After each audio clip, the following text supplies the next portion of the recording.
నమస్కారం. ప్రేక్షకులందరికీ శుభోదయం. ఈనాటి శుభయోగం శీర్షికన గురువారం సందర్భంగా గ్రహచార గోచార గురుబలాన్ని పెంపొందింపజేసుకోవటానికి గురువుకు అధిష్టాన దేవతలను ఎలా ప్రసన్నం చేసుకోవాలో, అలాగే గురుస్వరూపమైనటువంటి ఏ దేవతామూర్తులను ఆరాధన చేస్తే సంపూర్ణంగా గురుబలాన్ని పెంపొందింపజేసుకోవచ్చో పరిశీలిద్దాం.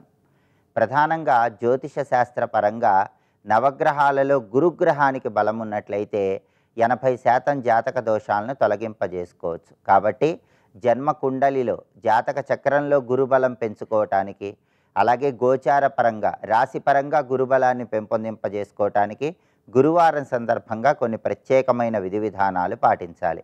గురువుకు అధిష్టాన దైవం పరమేశ్వరుడని జ్యోతిష శాస్త్రంలో చెప్పారు. కాబట్టి గురువారం సందర్భంగా ఈశ్వరుడికి కొబ్బరి నీళ్లతో అభిషేకం చేయటం ద్వారా, ఓం నమో భగవతే రుద్రాయ అనే మంత్రాన్ని స్మరించుకోవటం ద్వారా గురుబలాన్ని పెంపొందింపజేసుకోవచ్చు.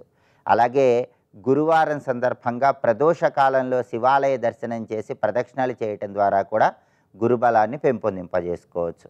గురు స్వరూపమైనటువంటి దత్తాత్రేయుడు, దక్షిణామూర్తి, షిరిడీ సాయినాథుడు, రాఘవేంద్ర స్వామి ఈ దేవతా స్వరూపాలను ధ్యానం చేసిన, ఆరాధన చేసిన విశేషంగా గురుబలాన్ని పెంపొందింపజేసుకోవచ్చు. ప్రధానంగా రాఘవేంద్ర స్వామి వారి మఠానికి వెళ్ళి రాఘవేంద్ర స్వామి వారిని దర్శనం చేసుకొని, రాఘవేంద్ర స్వామి వారి మంత్రాక్షతలు తెచ్చుకొని దగ్గర ఉంచుకొని కార్యనిమిత్తమై వెళ్ళినట్లయితే ప్రయాణాలు విజయవంతమవుతాయి. గురుబలాన్ని పెంపొందింపజేసుకోవచ్చు. అలాగే దక్షిణామూర్తిని దర్శనం చేసుకోవటం, గృహంలో దక్షిణామూర్తి చిత్రపటానికి తెల్లటి పూలమాలికను అలంకరించటం, తెలుపు పదార్థాలు నివేదన చేయటం, శ్రీ భగవతే జ్ఞానశక్త్యావతారాయ దక్షిణామూర్తయే నమః అనే మంత్రాన్ని 21 సార్లు లేదా 11 సార్లు పఠించడం ద్వారా కూడా గురుబలాన్ని పెంపొందింపజేసుకోవచ్చు. అదేవిధంగా షిరిడీ సాయినాథుడి మందిరానికి వెళ్ళి ఆలయంలో ధునిలో కొబ్బరికాయ వేయటం, ధుని చుట్టూ ప్రదక్షిణలు చేయటం, ఆలయంలో హారతులు దర్శనం చేసుకోవటం, ఆలయ ప్రాంగణంలో తాళింపు పెట్టిన శనగలు భక్తులకు పంచిపెట్టడం ద్వారా కూడా గురుబలాన్ని పెంపొందింపజేసుకొని సకల శుభాలను సిద్ధింపజేసుకోవచ్చు. ఇలా గురుస్వరూపమైనటువంటి దేవతామూర్తులను ఆరాధన చేయటం, ఇలాగే గురుస్వరూపమైనటువంటి దేవతామూర్తులను ఆరాధన చేస్తూ దత్తాత్రేయ స్వామి వారిని దర్శనం చేసుకోవటం, శనగలు దారంతో దండలాగా కట్టి దత్తాత్రేయ స్వామి వారి విగ్రహానికి దేవాలయంలో అలంకరణ చేయటం ద్వారా కూడా గురుబలాన్ని పెంపొందింపజేసుకొని సకల శుభాలను సిద్ధింపజేసుకోవచ్చు. రేపటి శుభయోగం శీర్షికన పద్మపురాణంలో చెప్పబడిన విధంగా లక్ష్మీదేవిని ఏ విధంగా ఆరాధన చేస్తే లక్ష్మీ కటాక్షానికి సులభంగా పాత్రలు కావచ్చో పరిశీలిద్దాం. నమస్కారం.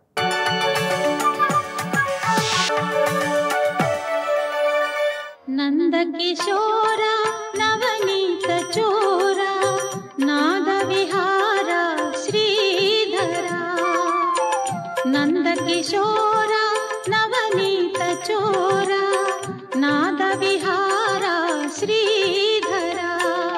న్యాసత్యాగ విభాగేన సర్వగీతార్థ సంగ్రహం స్పష్టం అష్టాదశే ప్రాహ పరమార్థ వినిర్ణయే అంటున్నారు శ్రీధరాచార్యుల వారు.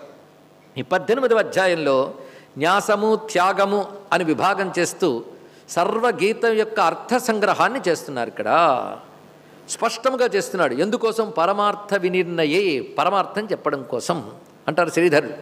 ఈ శ్రీధరుడికి కూడా గురువులైన ఆదిశంకరులు ఏమంటున్నారంటే, సర్వస్యైవ గీతాశాస్త్రస్య అర్థ అస్మిన్ అధ్యాయే ఉపసంహృత్య, మొత్తం గీత యొక్క అర్థాన్ని ఈ అధ్యాయంలో ఉపసంహారం చేస్తూ ఉన్నాడు. ఎవరు? శ్రీకృష్ణ పరమాత్మ చేస్తూ సర్వశ్చ వేదార్థ వక్తవ్య ఇత్యేవమర్థ అయం అధ్యాయ ఆరభ్యతే, సర్వవేదార్థము చెప్పడానికే ఈ అధ్యాయాన్ని ప్రారంభిస్తున్నాడు. సర్వేషు అతీతేషు అధ్యాయేషు ఉక్త అర్థ అస్మిన్ అధ్యాయ అవగమ్యతే, అన్ని అధ్యాయాల్లో చెప్పబడ్డ అర్థం ఏదుందో అది అధ్యాయంలో మరింత స్పష్టంగా నిర్ణయింపబడుతోంది. అంటే అధ్యాయం యొక్క గొప్పతనాన్ని వివరిస్తున్నారు ఇక్కడ. ఇప్పుడు ఈ మోక్ష సన్యాస యోగం అనేది ప్రారంభమవుతున్నది. ఇందులో అర్జునుడు అడుగుతున్నాడు స్పష్టంగా. ఆయన మొదటి నుంచి కూడా పట్టుకుని, నువ్వు చెప్తున్న దానిలో మధ్య మధ్యలో కర్మ గొప్పదంటావా సన్యాసం గొప్పదంటావా అడుగుతూనే ఉన్నాడు ఆయన. ఇప్పటికి 2 సార్లు అడిగాడు. ఇది 3వ మారు అలాంటి ప్రశ్న వేస్తున్నాడు. నువ్వు సన్యాసం అని కొన్ని చోట్ల అంటున్నావు, త్యాగం అని కొన్ని చోట్ల అంటున్నావు. ఈ 2 మాటలు వింటూ ఉంటే నాకు ఒక స్పష్టత కావాలి అనిపిస్తోంది దానికి అన్నాడు ఇక్కడ. అంటే ఇంతవరకు చేసిన ప్రసంగంలో కొన్ని చోట్ల సన్యాసమని, కొన్ని చోట్ల త్యాగమని మాటలు నీ నుంచి వినబడుతున్నాయి. ఇక్కడ ఈ త్యాగము సన్యాసము ఈ రెండిటి గురించి నాకు యథాస్వరూపం చెప్పవయ్యా అని అడుగుతున్నాడు. అర్జును ఉవాచ సన్యాసస్య మహాబాహో తత్వమిచ్ఛామి వేదితుం త్యాగస్య చ హృషీకేశ పృథక్ కేశినిషూదన. ఎవరికైనా ఓపికంటే భగవద్గీత దగ్గర పెట్టుకుని అర్జునుడు కృష్ణుడిని ఎన్ని రకాలుగా సంబోధించి ఉంటాడు అది రాయండి. ఎన్ని నామాలు వచ్చాయో చూడండి. ఆ నామాలకి చతుర్థ్యంతం చేసి కృష్ణుడికి పూజ చేసుకోండి చాలు, ఇంకేం అక్కర్లేదు. ఇక్కడ కృష్ణనామాలన్నీ ఇందులో ఉన్నాయి. ఆచార్యుడిని ఎంత ప్రేమగా పిలుస్తున్నాడు, ఎంత గొప్పగా పిలుస్తున్నాడండి. మామూలు ఆచార్యుడా, ఎవరిని పొందాలో వాడే ఆచార్యుడే నిలబడ్డాడు. ఇంకేం కావాలండి ఇక్కడ? ఆయన వచ్చి నిలబడి మాట్లాడుతున్నాడు. ఆయన ఎన్ని రకాలుగా ప్రేమగా పిలుచుకుంటున్నాడో. ఇందులో 3 సంబోధనలు ఉన్నాయి. మహాబాహో, మీరు ఇక్కడ వరకు గమనించండి. మహాబాహో అనే సంబోధన అర్జునుడికి కృష్ణుడు చేశాడే తప్ప కృష్ణుడు అర్జునుడు చేయలేదు. ఇప్పుడు రివర్స్ అయిపోయింది ఒకసారి. అంటే ఎంత సోహంభావం వచ్చేసిందో ఇక్కడ. మహాబాహో అనేసాడు ఆయన్ని. పైగా ఎదురుగా నిలబడి ఆ చిన్ముద్ర ఒక చేత్తో పట్టుకుని మరొక చేత్తో ఆ చర్నాకాలు పట్టుకుని నిలబడగానే ఆ చేతుల అందం ఒక్కసారి చూసి ఆ అందానికి నమస్కారం చేసుకున్నాడు. మహాబాహో నమస్కారం చేసుకుని తత్వమిచ్ఛామి వేదితు, దేని గురించి? సన్యాసస్య, సన్యాసము యొక్క తత్వం తెలుసుకోవాలనుకుంటున్నాను. అదేవిధంగా త్యాగస్య చ, త్యాగం యొక్క తత్వము కూడా. తత్వం అనే మాటకి తస్య భావ తత్వం. తత్వం అంటే తస్య భావ, దాని యొక్క భావమే తత్వము. తత్వం అనగా దాని యొక్క భావము. భావం అనగా యాథాత్మ్యం, ఉన్నది ఉన్నట్లు తెలుసుకుంటే తత్వం అంటారు. కానీ నాకు స్పష్టముగా తెలియవలసింది ఏంటంటే సన్యాసం అంటే ఏమిటి, త్యాగం అంటే ఏమిటి. ఈ రెండింటి గురించి నాకు వివరించి చెప్పవయ్యా. ఎందుకంటే రెండు ఒకేలా నువ్వు వాడుతున్నావు, ఒక్కొక్కసారి భేదం ఉందేమో అనిపించేటట్లు వాడుతున్నావు. అది చెప్పవయ్యా అంటే సన్యాసము త్యాగము కూడా నేను ఒకే సాధకుడికి చెప్తున్నాను అంటున్నాడు భగవానుడు. చాలా జాగ్రత్తగా వినాల్సిన అధ్యాయం అండి. మరి ఇంత సారాంశంలాగా వచ్చాడంటే ఎంత జాగ్రత్తగా వినాలి. ఎందుకు 17 అధ్యాయాలు సరిగ్గా వినలేదేమో, ఇదేనా వినాలనిపించినా చాలండి. ఇక్కడ అంత చక్కగా ప్రారంభిస్తున్నాడు. సన్యాసము త్యాగము చెరొకరికి చెప్పింది కాదుట. ఇక్కడ చెప్పబోయే సన్యాసము త్యాగము కూడాను నిష్కామ కర్మయోగికే చెప్తున్నాడు ఇక్కడ. అదే భగవత్పాదుల వారు ఇక్కడ ఒక పెద్ద చర్చ చేస్తారు. ఇది చెప్తున్నది ముఖ్య సన్యాసి గురించి కాదయ్యా, గౌణ సన్యాసి గురించి అన్నారు ఇక్కడ.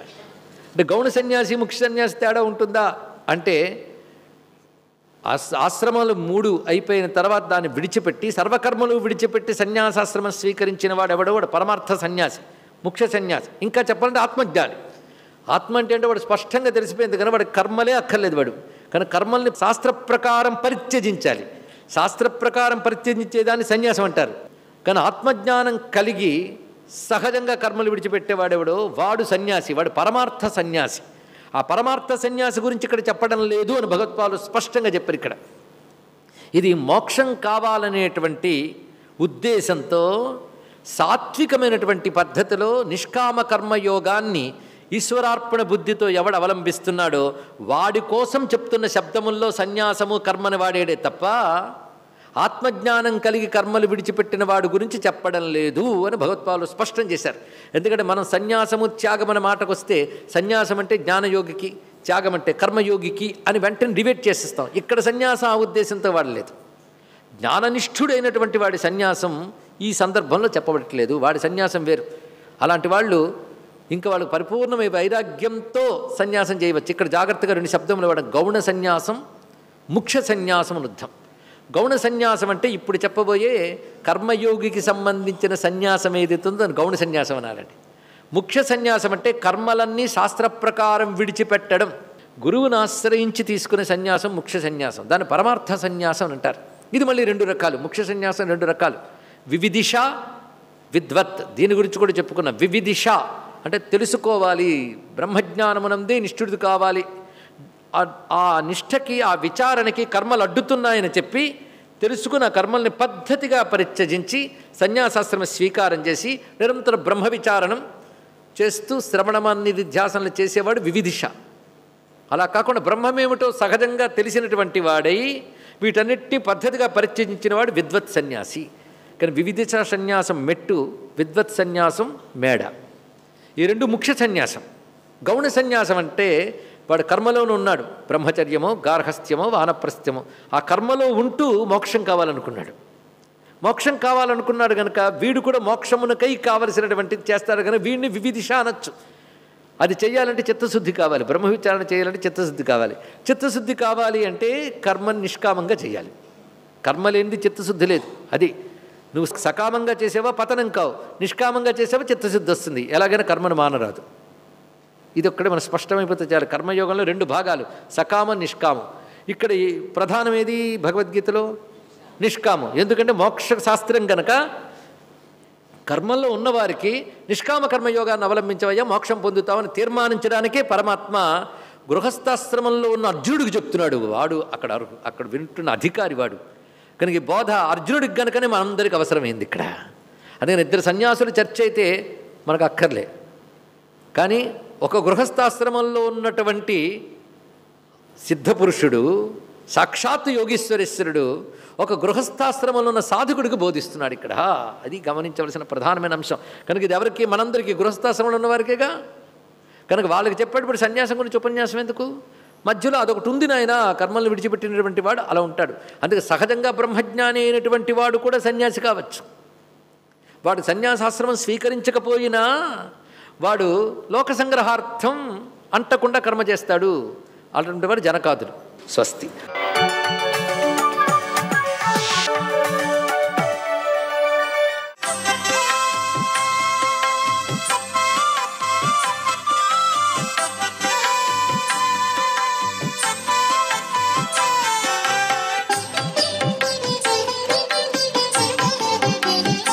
ఓం నమో నారాయణాయ.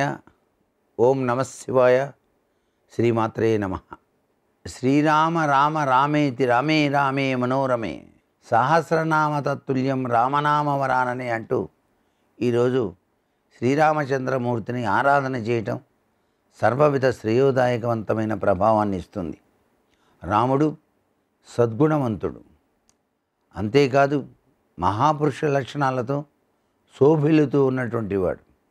అందుకే చిన్నప్పటి నుంచి పెద్ద అయ్యేంత వరకు కూడాను పసిపిల్లలకు నీళ్లు పోసేటప్పుడు చిన్నతనంలో రామ లక్షణాలతో కూడినటువంటి పాటలు, శ్రీరామ శరణం మమ అని చెప్పేసి వాళ్ళు వినేటట్టుగా జోలపాట పాడుతూ ఆనందింపజేసేటువంటి లక్షణాలు మనకు సాంప్రదాయ రీత్యా బోలెడు కనిపిస్తూనే ఉన్నాయి. రామ నామంలో దాగిన అత్యంత కీలకవంతమైన ప్రభావాన్ని ఎవరైతే అర్థం చేసుకుంటారో వారు రాబోయేటువంటి కలికావతార తత్వరీత్యా కూడాను రక్షింపబడతారు సుమా అంటోంది శాస్త్రం.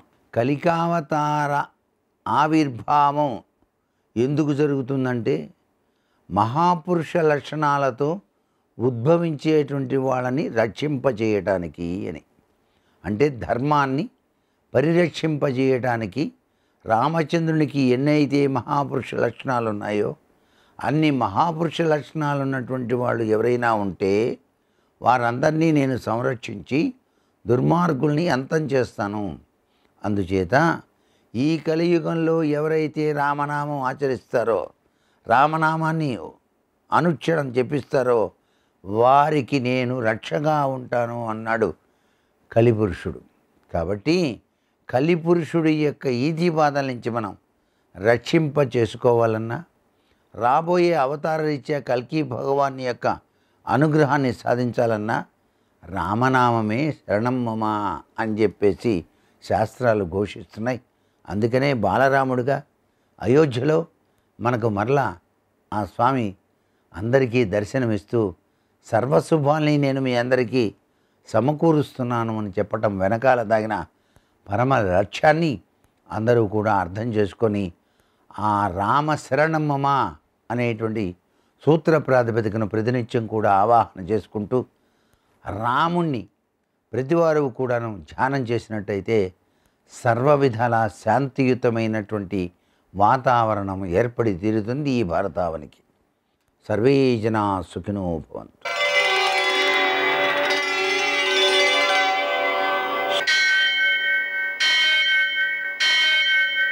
सहस्रशीर्षं देवं विश्वाक्षं विश्वशम्भुवं विश्वं नारायणं देवमक्षरं परमं पदं विश्वतः परमां नित्यं विश्वं नारायणगुं हरिं विश्वमेवेदं पुरुषस्तद्विश्वमुपजीवति पतिं विश्वस्यात्मेश्वरगुं शाश्वतगुं शिवमच्युतं नारायणं విశ్వాత్మానం పరాయణం.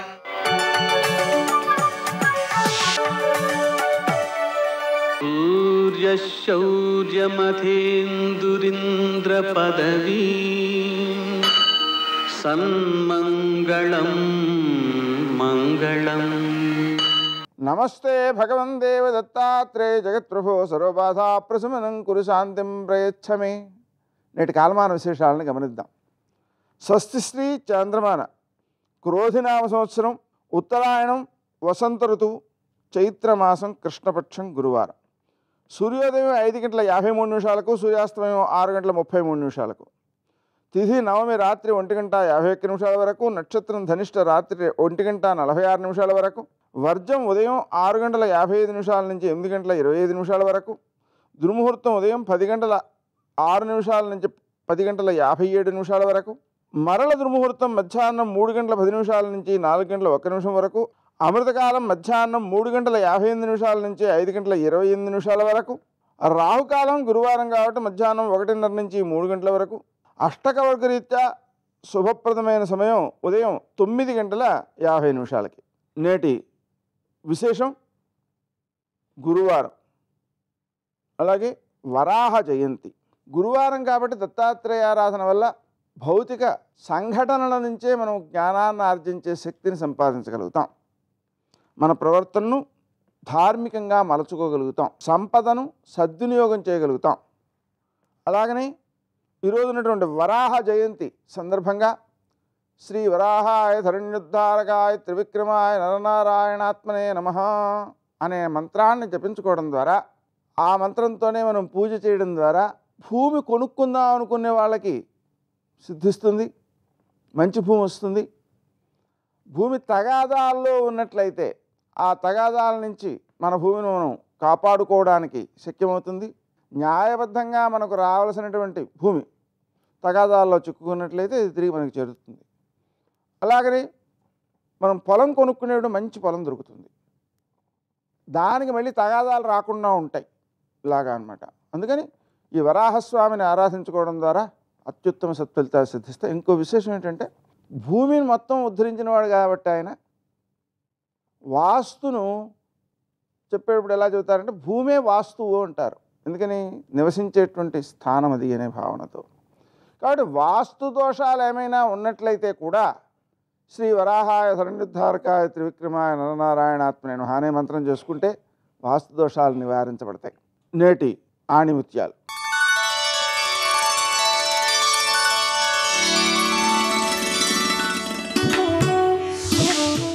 ఎవ్వరూ చూడలేదని తప్పు చేయకు, అందరూ చేస్తారని అప్పు చేయకు.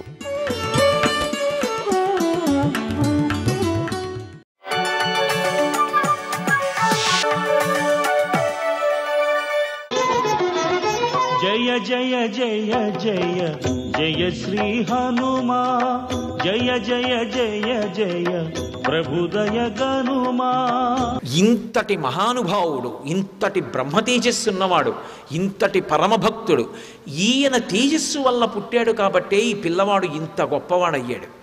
ఈయన తేజస్సు వల్ల నా వంశంలో కూడా ఒక పిల్లవాడు పుడితే ఖచ్చితంగా ఆ పిల్లవాడు కూడా దుర్నిరీక్షుడవుతాడు, అంత శక్తివంతుడవుతాడు. మళ్ళీ అటువంటి పిల్లవాడు వంశంలో పుడితే తప్ప విష్ణువుతో యుద్ధం చేసి లంకాపట్టణాన్ని ఆక్రమించి భూమి మీదకి రావడం కుదరదు. కాబట్టి విశ్రవసో బ్రహ్మ వల్ల కొడుకుని కనాలి. ఎవరు కనాలి? పరమ సౌందర్యవతి అయి ఉండాలి, పరమ ధార్మికంగా బిడ్డని పొందాలి. ఎలా అని ఆలోచించాడు. ఆయన కూతురుంది, ఆమె పేరు కైకసి, మహాలక్ష్మిలా ఉంటుంది అని వర్ణించారు రామాయణంలో. ఆ కైకసి దగ్గరికి వెళ్ళి కొన్ని మాటలు చెప్పాడు. బోయ్ ఎంత అందంగా మాట్లాడతాడు.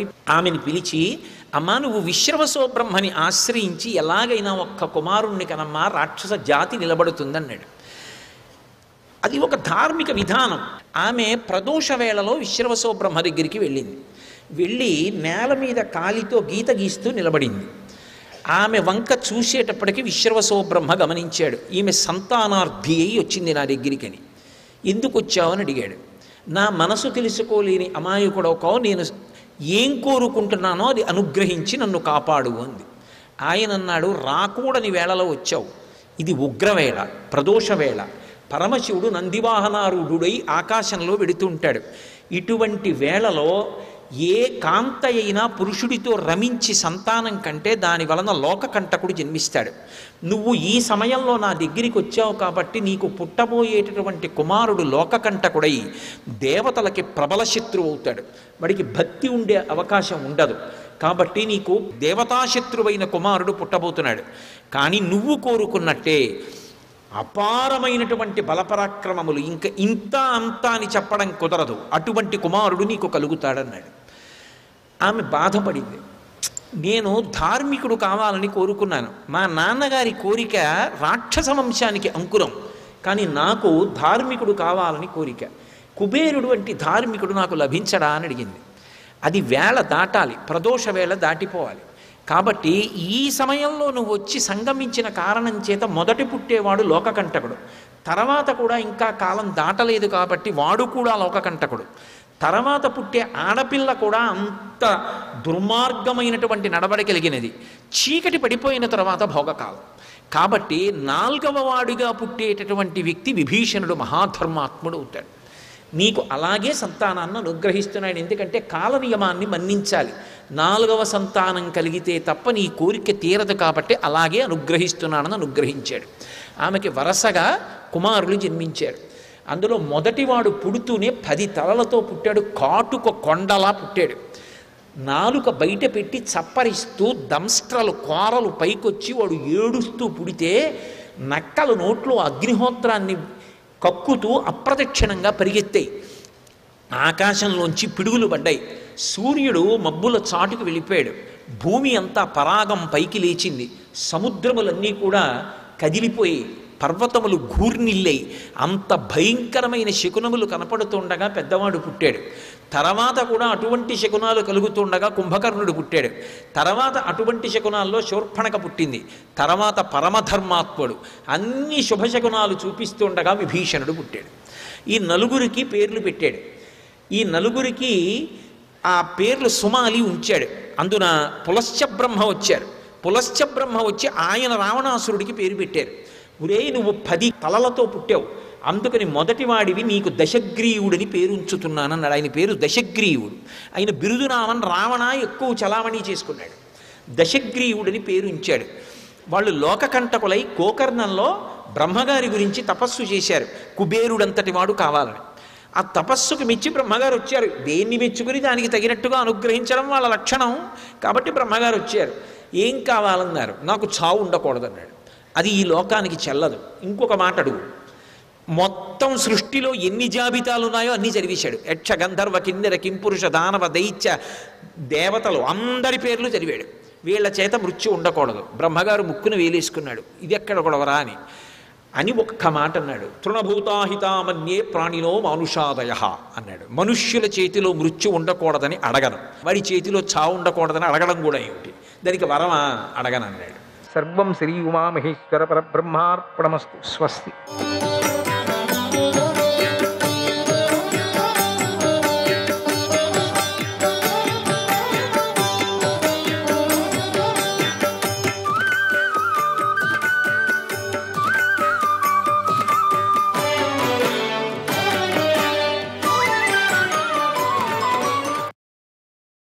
ఓ మహారాజా, దేవతలు, దానవులు, గంధర్వులు, నాగులు, యక్షులు, పక్షులు, మహర్షులు, వేదవేత్తలు, స్వాదాభోక్తులైన పితరులు, తపస్సు, విద్యలు, ఔషధులు వివిధ రూపాలతో వివిధ బలాలతోనూ కూడి కోలాహలం చేస్తూ గగనతలంలో నిలబడ్డారు. ఇదే విధంగా నిలబడ్డారు. వ్యూహారూపంగానే నిలబడ్డారు. బ్రహ్మఋషులు ప్రజాపతులతో కలిసి బ్రహ్మదేవుడు, మహేశ్వరుడు విమానాల్లో ఆ ప్రదేశానికి అందరూ వచ్చాడు. మహేశ్వరుడు కూడా వచ్చాడు.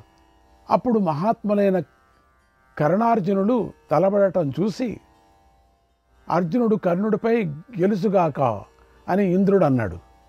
కర్ణుడు అర్జునుడిపై గెలుసుగాక, యుద్ధంలో అర్జునుడిని వధించి నా కుమారుడైన కర్ణుడే గెలుసుగాక, ఈరోజు కర్ణుడిని చంపి నా కుమారుడైన అర్జునుడే గెలుసుగాక అని మళ్ళీ ఇంద్రుడు అన్నాడు. అనుకుంటాడా? ఏం వాళ్ళకు కూడా యుద్ధం పడుతుందేమో ఆ విధంగా అనుకుంటున్నారు. ఇలా ఇంద్ర సూర్యుల మధ్య ఆకాశంలో వివాదం ఏర్పడింది. యుద్ధమే. దేవతా శ్రేష్ఠులైన ఆ ఇద్దరు ఇలా చెరొక పక్షానికి మద్దతులు పలుకుతున్నారు. పక్షం మారిపోయింది, అటు ఇటు అయిపోయినారంతా, చీలిపోయింది. కర్ణార్జునులు యుద్ధానికి సిద్ధమవుతూ ఉండగా దేవతలు చారుణులతో సహా 3 లోకాలు వణికిపోసాగాయి. దేవతాగణాలు సమస్త ప్రాణులు కూడా ఎంతో భయపడ్డాయి. యతః పార్థస్తతో దేవాః యతః కర్ణస్తతో సురాః. దేవతలు అర్జునుడి వైపు, అసురులు కర్ణుడి వైపు నిలబడ్డారు. బాగుంది. రథ సమూహాలకు అధిపతులు కురు పాండవ వీరులు అయినటువంటి కర్ణ అర్జునుల విషయంలో 2 పక్షాలు ఏర్పడటాన్ని దేవతలు గమనించి బ్రహ్మదేవుడితో ఇలా అన్నారు.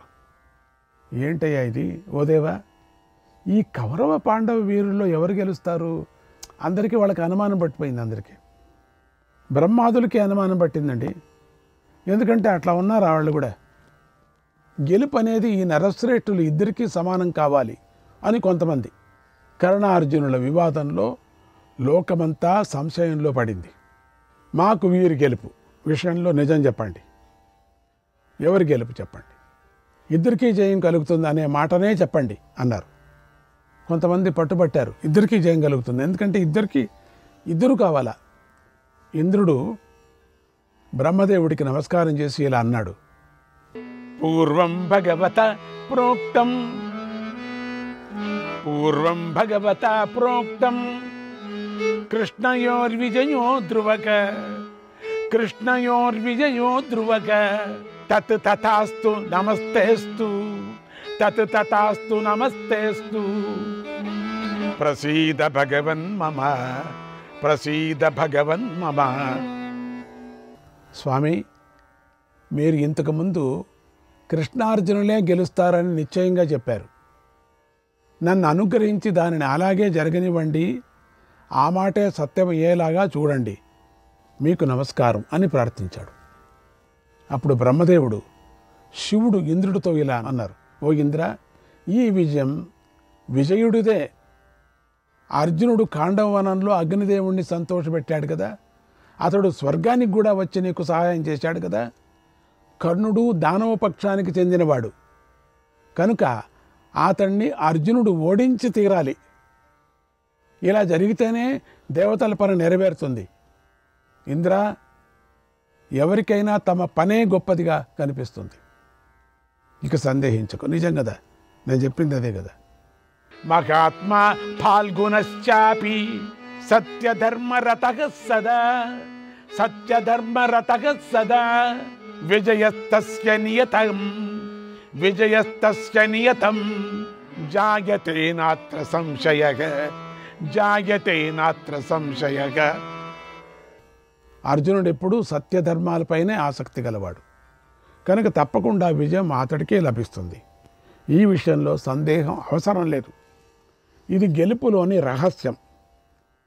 ఎంత హంగు ఆర్భాటం ఉన్నా, బలం ఉన్నా, ధనం ఉన్నా, ఎంత ఉన్నా కూడా సత్యధర్మాలు లేకపోతే అపజయమే, ఓటమే. అందుకే సత్యధర్మాలను పాటించాలి. సత్యాన్ని వదలకూడదు, ధర్మాన్ని వదలకూడదు, అక్రమం చేయకూడదు, గురుద్రోహం చేయకూడదు, గురువుకు అబద్ధం చెప్పకూడదు. అర్జునుడిని వీటిని పట్టుకున్నాడు. కర్ణుడు వదిలేశాడు ధర్మము సత్యమంతా, అర్జునుడు పట్టుకున్నాడు. అర్జునుడికి కావాలి కదా. అందుకే కర్ణుడికి ఓటమి, అర్జునుడికి గెలుపు కలుగుతుంది. తోషితో భగవాన్ ఏన మహాత్మా వృషభధ్వజ. అర్జునుడు శివుణ్ణి ఆనందింపజేశాడు. అటువంటి వాడికి విజయం దక్కకుండా ఉంటుందా? యస్య చక్రే స్వయం విష్ణుః సారథ్యం జగతః ప్రభుః మనస్వీ బలవాన్ శూరక కృతాస్త్రోత తపోధనక. జగత్ప్రభువైన విష్ణువే అర్జునుడికి సారథ్యం వహిస్తున్నాడు. అటువంటిది అర్జునుడు మనస్వి, బలశాలి, శూరుడు, అస్త్ర నిపుణుడు, తపోధనుడు. అతడే తప్పకుండా గెలుస్తాడు. అర్జునుడు ధనుర్వేదాన్ని పూర్తిగా అభ్యసించాడు. సకల గుణ సంపన్నుడు. దేవకార్యమిదం యతః, పైగా ఇదే దేవకార్యం కనుక అర్జునుడే నిస్సందేహంగా గెలుస్తాడు. పాండవులు వనవాసాది దుఃఖాలతో ఎంతో కష్టపడ్డారు. పురుష శ్రేష్ఠుడైన అర్జునుడు తపస్సు చేసి బలవంతుడయ్యాడు. తన మహిమతో దైవ నిర్ణయాన్ని కూడా దాటిపోతాడు. అలా అతిక్రమిస్తే లోకాలన్నీ తప్పకుండా నశిస్తాయి. అతిక్రమించకూడదు కదా. కృష్ణార్జునులు కనుక కోపిస్తే లోకం ఉండదు. వారు పురుషోత్తములు, నిరంతరంగా జగత్తును రక్షిస్తున్నారు. నరనారాయణ వేతం, నరనారాయణ వేతం, పురాణావృషి సత్తమౌ, పురాణావృషి సత్తమౌ, అనియమ్యౌ నియంతారౌ, ఏతౌ తస్మాత్ పరంతపౌ, ఏతౌ తస్మాత్ పరంతపౌ. ఈ నరనారాయణులు అత్యంత ప్రాచీనులై అయినటువంటి మునీశ్వరులు. వీరిని ఎవరూ నియంత్రించలేరు. వీరందరినీ శాసిస్తూ ఉంటారు కనుక వీరే శత్రు సంహారం చేస్తారు. వీరితో సమానుడైన వాడెవడు స్వర్గలోకంలో లేడు, మనుష్యులలో కూడా లేడు. దేవర్షులు, చారణులలో సహా 3 లోకాలు వీరిని అనుసరించవలసిందే. ఇందులో ఏ అనుమానమూ లేదు. సర్వదేవ గణశ్చాపి, సర్వదేవ గణశ్చాపి, సర్వభూతాని యాని చ, సర్వభూతాని యాని చ, అనయోస్తు ప్రభావేణ, అనయోస్తు ప్రభావేణ, వర్తతే నిఖిలం జగత్, వర్తతే నిఖిలం జగత్. సకల దేవతలు, సకల ప్రాణులు, సమస్త విశ్వము వీరి ప్రభావంతోనే నడుస్తుంది. కరుణో లోకానయం ముఖ్యాన్, కరుణో లోకానయం ముఖ్యాన్, ఆప్నోతు పురుషర్షభః, ఆప్నోతు పురుషర్షభః, కరుణో వైకర్తనః శూరః, కరుణో వైకర్తనః శూరః, విజయస్త్వస్తు కృష్ణయోగో, విజయస్త్వస్తు కృష్ణయోగో. శ్రేష్ఠుడైన కర్ణుడు ఉత్తమ లోకాలను పొందుతాడు. అతడు సూర్యపుత్రుడు, శూరుడు. కర్ణుడు ద్రోణ భీష్ములతో పాటు వసులోకాన్ని, మరుత్తులోకాన్ని, స్వర్గలోకాన్నో పొందుతాడు ఖండితం అన్నారు. అలా బ్రహ్మదేవుడు శివుడు చెప్పిన మాటలను ఇంద్రుడు విని సర్వభూతాలను పిలిచాడు. వారికి ఇలా బ్రహ్మ మహేశ్వరుల శాసనాన్ని చెప్పాడు. ఓ దేవతలారా, బ్రహ్మ మహేశ్వరులు జగత్ హితం కోసం చెప్పిన మాటలు మీరు విన్నారు కదా, కనుక అది అలాగే జరిగి తీరుతుంది, మరొక విధంగా జరగదు. ఇక నిశ్చితంగా నిలబడి యుద్ధాన్ని చూడండి అన్నాడు. ఆ మాటలు విని సకల భూతాలు ఆశ్చర్యపోయాయి. కృష్ణార్జునులు మెచ్చుకొన్నాయి. కృష్ణార్జునులందరూ కూడా మంచి సువాసన గల పుష్పాలను వారిపై కురిపించారు. దేవతలు వివిధ రూపాల తుర్యవాద్యాలను మ్రోగించారు.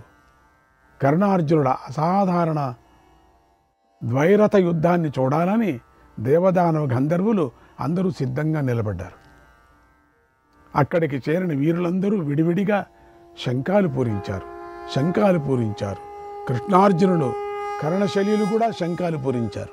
తర్వాత ఇంద్ర శంబరాసురులలాగా పోటీ పడుతున్న ఆ కర్ణార్జునుల మధ్య యుద్ధం ప్రారంభమైంది.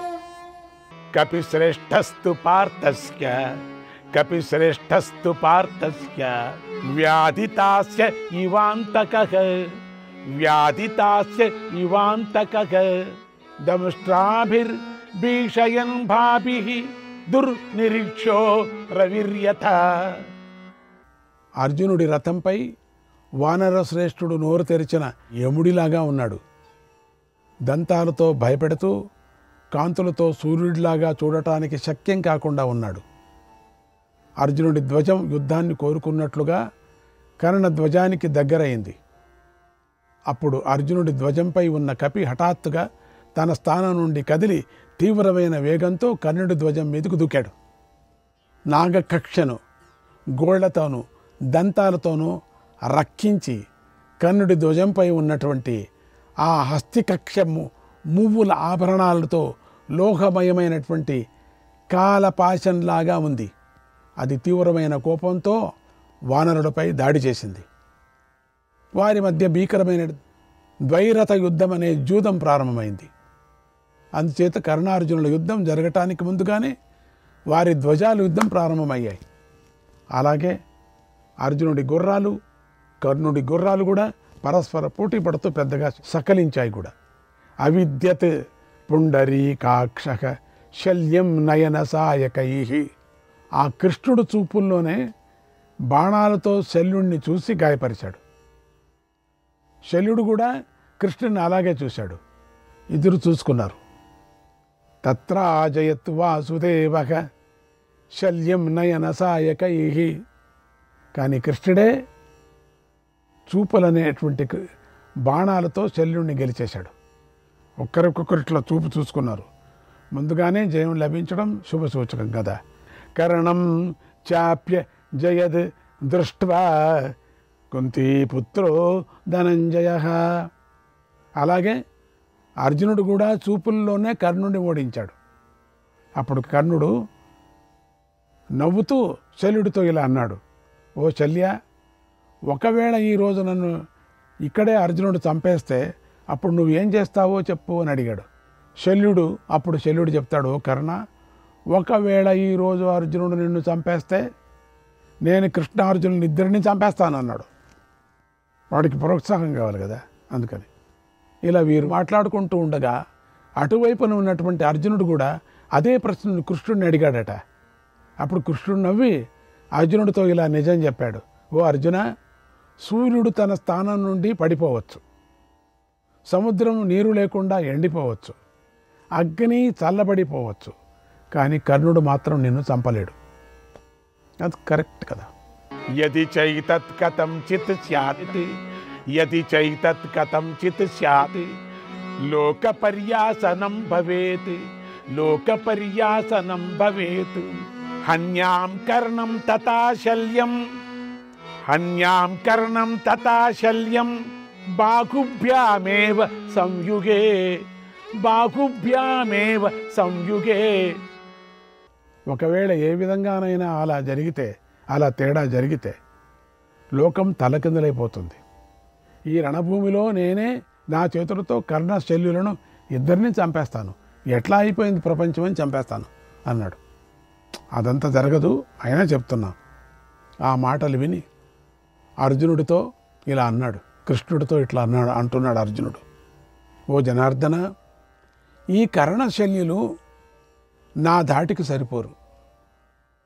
పతాక ధ్వజాల శల్యుడు రథాలు, గుర్రాలు, గొడుగులు, కవచం, శక్తి, శారలు, విల్లు, బాణాలతో సహా కర్ణుని ఈరోజు ముక్కలు ముక్కలు చేస్తాను చూడు. కృష్ణ, ఇతడు గతంలో కలిగించిన కోపం నాలో ఇంకా చల్లారలేదు. సభలో ద్రౌపదిని చూసి దీర్ఘదృష్టి లేని ఈ మూఢుడు మమ్మల్ని అవమానించాడు, పదే పదే రెచ్చగొట్టాడు. అది ఇంకా నా మనస్సులోంచి చెదిరిపోలేదు. గోవిందా, మదించిన ఏనుగు పూల చెట్టును నాశనం చేసినట్టుగా నేను ఈరోజు కర్ణుని నాశనం చేస్తాను. అది నువ్వు తప్పకుండా చూస్తావు. మాధవ, అలాగే ఈ రోజున ద్రౌపది ధర్మరాజులను నీ అమృత వాక్కులతో ఓదార్చు అన్నాడు అర్జునుడు. శ్రీకృష్ణాయ పరమాత్మనే నమః. 88వ అధ్యాయం. సంజయుడు ధృతరాష్ట్రుడికి ఇలా చెప్పాడు, ఓ మహారాజా, ఆకాశంలో దేవతలు, నాగులు, అసురులు, సిద్ధులు, యక్షులు, గంధర్వులు, అప్సరసులు, బ్రహ్మఋషులు, రాజఋషులు, గరుడు మొదలైన వారందరూ నిలబడ్డారు. అప్పుడు ఆకాశం ఎంతో ఆశ్చర్యకరంగా కనిపించింది. రంగురంగులుగా మనోహరమైన శబ్దాలు, వాద్యాల, గీతాలు, స్తుతులు, నృత్యాలు, పరిహాసాలతో ఆకాశమంతా ప్రతిధ్వనిస్తూ ఉన్నది. భూతలవాసులు, ఆకాశచారులు అందరూ ఆ ఆశ్చర్యకరమైన రూపాన్ని చూశారు.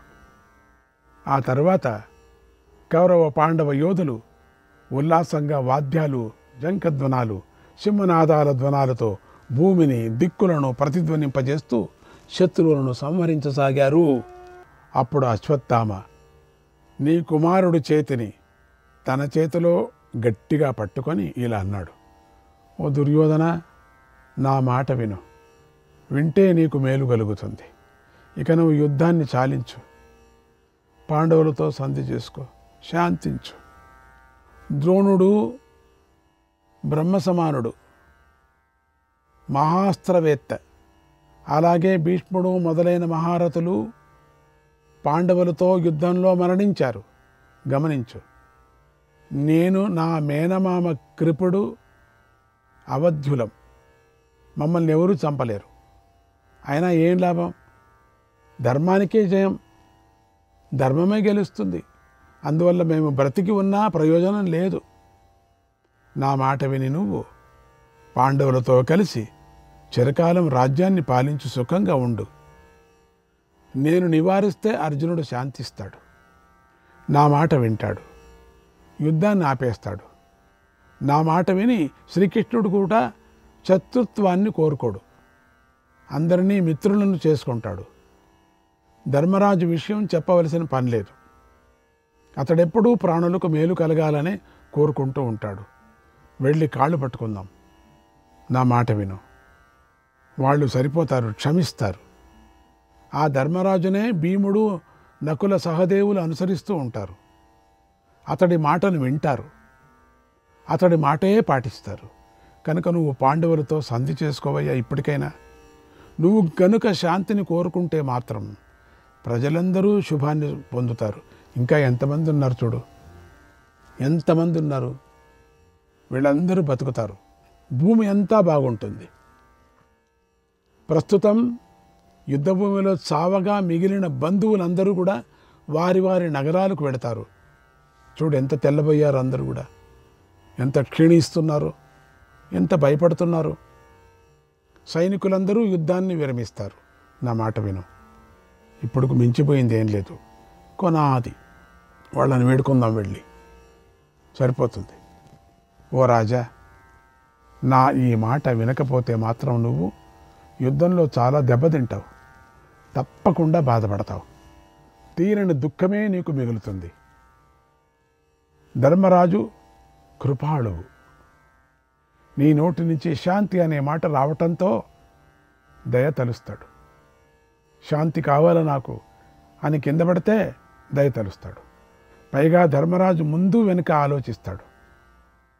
వృద్ధుడైన నీ తండ్రిని, గాంధారిని దృష్టిలో ఉంచుకొని సంధికి అంగీకరిస్తాడు. వృద్ధులైపోయారు తల్లిదండ్రులు. దుర్యోధన, నీ తల్లిదండ్రులు అప్పుడో ఇప్పుడో అనే పరిస్థితిలో ఉన్నారు. శ్రీకృష్ణాయ పరమాత్మనే నమః.